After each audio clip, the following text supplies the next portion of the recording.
دنیا کا خوش قسمت انسان وہ گھرانہ ہوگا جو بیٹیوں کو پورا حق دے گا جائیداد میں۔ کائنات میں سب سے پہلا رشتہ میاں بیوی کا بنا ہے، اور سب سے زیادہ میاں بیوی میں اختلاف، بدگمانیاں، غلط فہمیاں پیدا کرنے کی کوشش کرتا ہے۔ شیطان ابیض جو ہے پانی کے اوپر ناچتا ہے۔ اور ایک وظیفہ دوں گا میاں بیوی کی محبت کا، آپس میں تعلق کا۔ اللہ کے دو نام ہیں، یہ اگر کوئی بندہ کثرت سے وضو بے وضو پڑھے، سارا دن پڑھے، گھر میں جھگڑے ختم، محبتیں بڑھ جاتی ہیں۔ اصل میں بات یہ ہے کہ ہم کسی کی سنیں گے پوری بات تو ہمیں سمجھ آئے گی۔ اختلاف شروع سے رہا ہے، آخر تک رہے گا۔ لوگوں کی شکایت بیان کرنا آسان ہے، اپنی اصلاح کرنا مشکل ہے۔ لیکن اس وقت اگر ہم بہن بھائی کے رشتے کو دیکھیں تو بہن بھائی کا رشتہ بہت نازک رشتہ ہے۔ دنیا کا خوش قسمت انسان وہ گھرانہ ہوگا جو بیٹیوں کو پورا حق دے گا جائیداد میں، بہنوں کو پورا حق دے گا جائیداد میں، اور تول کے دے گا۔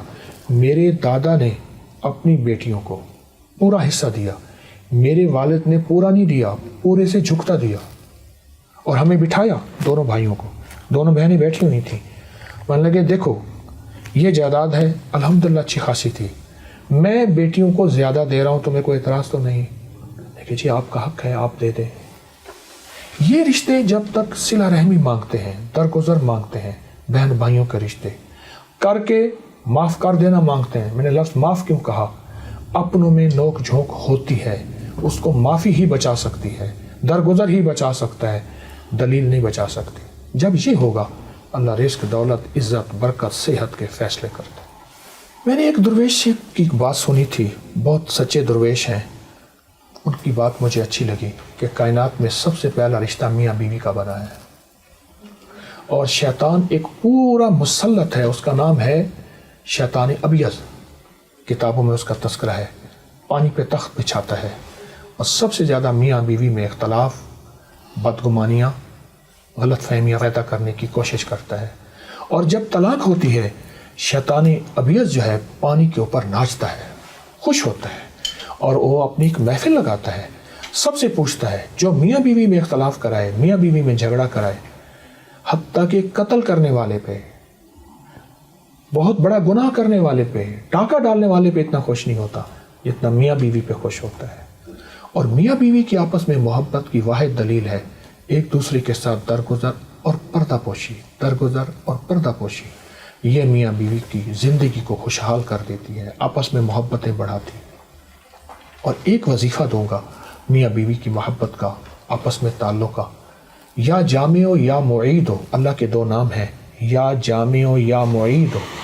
یہ اگر کوئی بندہ کثرت سے وضو بے وضو پڑھے، سارا دن پڑھے، گھر میں جھگڑے ختم، محبتیں بڑھ جاتی ہیں، لڑائیاں ختم ہو جاتی ہیں، نفرتیں ختم ہو جاتی ہیں، آپس میں تعلق وسیع ہوتے ہیں، حتیٰ کہ اولاد کی نفرتیں، لڑائیاں ہوں، اور پھپھی، والد یا خالہ یا سوکنے یا گھر کے کوئی رشتے، اگر اس کو کثرت سے پڑھا جائے، بہت زیادہ پڑھا جائے، وضو بے وضو، حتیٰ کہ ناگے کے دنوں میں بھی پڑھ سکتے ہیں، یہ بہت بڑی زندگی ہے، اور ان لفظوں میں بہت بڑی کائنات ہے۔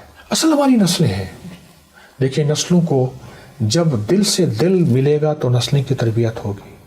ہم نے نسلوں کو ٹیوٹر اور کمپیوٹر کے حوالے کر دیا، میں نہیں کہتا کہ اس کے حوالے نہ کریں، لیکن حوالے کر دیا، پھر باقی بچہ وقت بچوں کو موبائل کے حوالے کر دیا۔ اچھا اب عالم یہ ہے، میں نے زندگی میں بارہا دیکھا ہے، گھر کے 5-6 افراد بیٹھے ہیں، ہر بندہ موبائل پہ بیٹھے، اس کو اس کی خبر نہیں، اس کو اس کی خبر نہیں۔ نسلیں دلوں سے پلتی ہیں، نسلیں اپنی اچھاؤں سے پلتی ہیں، نسلیں دل کی کیفیتوں سے پلتی ہیں۔ اس کے لیے پھر والدین کو اپنی قربانی دینی ہوگی۔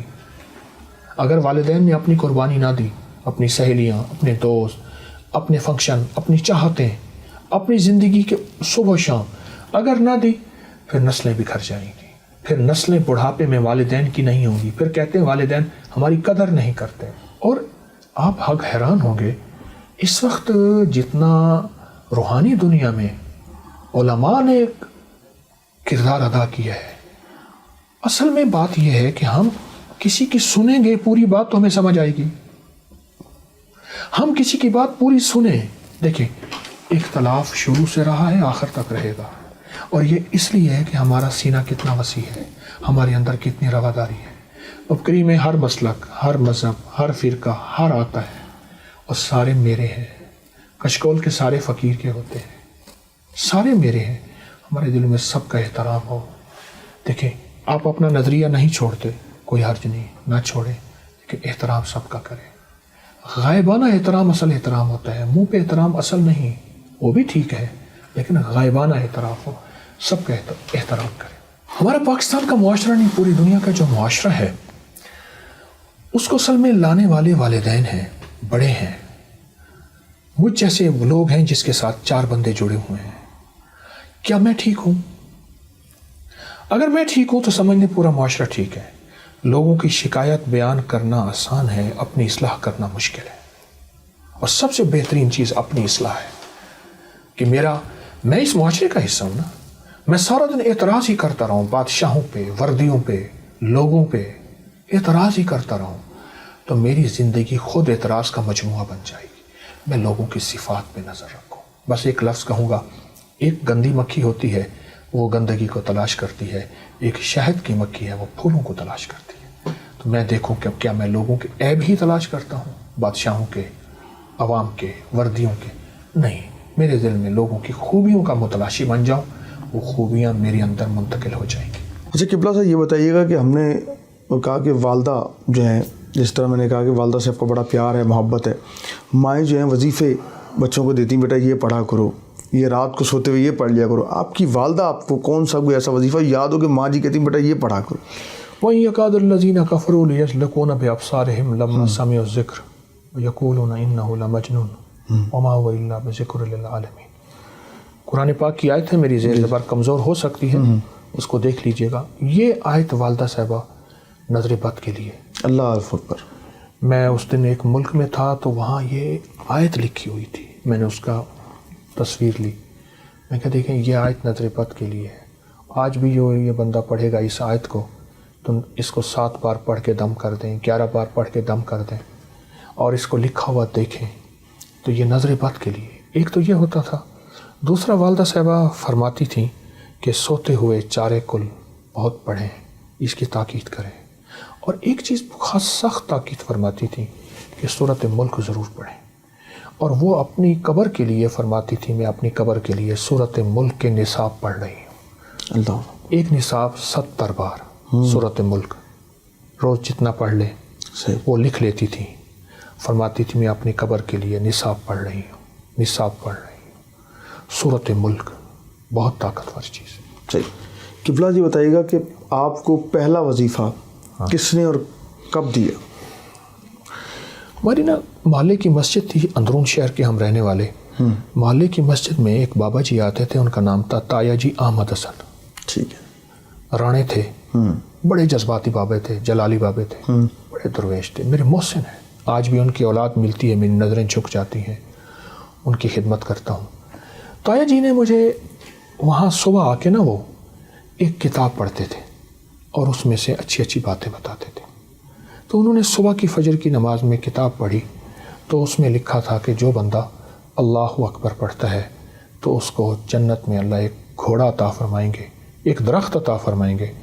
اس درخت کا اتنا سایہ ہوگا کہ 100 سال تک تیز رفتار گھوڑا دوڑتا رہے تو بھی اس کا سایہ ختم نہیں ہوگا.